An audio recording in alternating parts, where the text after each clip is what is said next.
בסדרת הכתבות שלנו נוער בחופשה. אתמול הראינו איך הצעירים מבלים בארץ. הערב כתבתנו לענייני חינוך דפנה ליאל. רגע השיא אולי של החופשה, חופשה בלי גבולות בחוץ לארץ. את נוהגת בפרארי, קורטים גם שחור. תשמע, תלב. מה זה? אחים יש שתוקף הכי הרבה. להסביר לכם. מקבל 50 שקל מכל אחד. מה זה תוקף? ברוכים הבאים כל שום דבר לא הכין אותנו לתופעה שפרצה לחיינו בקיץ האחרון. הארגון האסלאמי הקיצוני דאעש וסרטוני הזוועה שהוא מפיץ ברשת. ילדים ומבוגרים עומדים בפני הדילמה לצפות או לא לצפות. האנשים שיותר רגישים זה ילדים. ילדים בכלל יש להם פחות הגנות מאשר למבוגרים. הרבה פעמים המבוגרים... והם המון שעות על המחשב, בלי שהמבוגרים יודעים מה הם עושים שם. גם שעות על המחשב בלי שהמבוגרים יודעים, ולפעמים גם מבוגרים רואים טלוויזיה, רואים חדשות, הילדים רצים, ואנחנו חושבים שהילדים לא רואים, לא קולטים, לא מבינים. אז הילדים קולטים ומבינים, גם שמדברים בצד, הם מקשיבים, וזה מחלחל להם. חזרה לאלימות שמשתוללת ברחובות הארץ. אז האם הנוער של היום אלים יותר מזה של פעם? ומי יודע לכמה סכנות הם חשופים? אלימות יכולה להיווצר כמעט בכל מקום אפשרי. בפארקים, במועדונים, בסופי שבוע.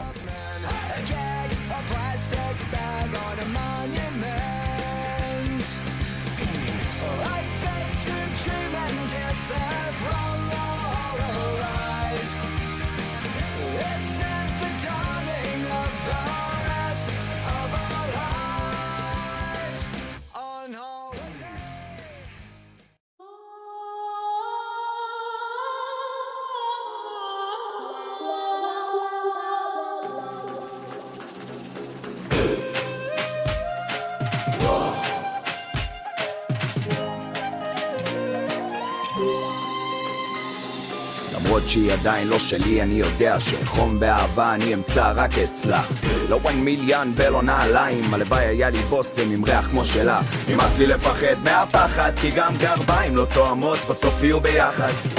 אני אתן לה זמן לחלוף, ובשבילה אני אלך עד הסוף. למרחקים אני ארוץ אחריה, הם מחכים שאהבתך כבר עליה, או בשבילה גם עד המדבר אני אף פעם לא נשבר, כי בלעדיה אני שום דבר, או בשבילה גם עד המדבר אני אף פעם לא נשבר, כי בלעדיה אני שום דבר. נמאס לי להתגעגע, רוצה להיות קרוב אליה, כי מי אני כבר בלעדיה. נמאס לי להתגעגע, רוצה להיות קרוב אליה, כי מי אני כבר בלעדיה. הראש כבר לא מתפקד, הלב החסיר עוד פעימה, מרגיש קסום מכמה שהיא מקסימה, יצירת מופת של אלוהים עוצרת נשימה, דואגת לכולם ורק אחרי זה לעצמה.